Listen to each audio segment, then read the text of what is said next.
நண்பர்களே வணக்கம். இன்று நான் பார்க்க போவது காந்த செந்தூரம். இது காந்தக்கல்.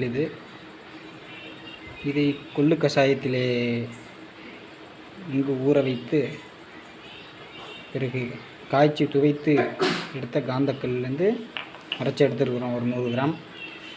தாளகம் ஒரு 30 கிராம் போட்டுக்கிறோம். இதுதான் தாளகம்.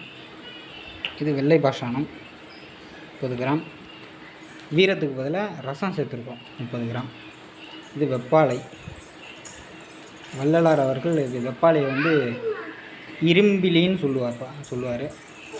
ஏன்னா இரும்பு தன்மையை இழக்க செய்யும் இந்த வெப்பாலை. அதனால தான் இரும்பிலின்னு அதுக்கு பேர்.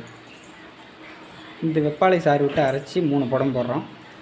ஒரு மஞ்சக்கரிசலாங்கண்ணி சாரில் ஒரு 5 படம் போட்டு எடுத்தோம்னா காந்தத்தில் ஒட்டாத ஒரு காந்த செந்தூரம் நமக்கு கிடைக்கும். இது பல நோய்களை போக்கும். இதில் ரசம் கலந்துருக்கிறதுனால இது ஒரு அபூர்வமான மருந்து. வணக்கம். நன்றி.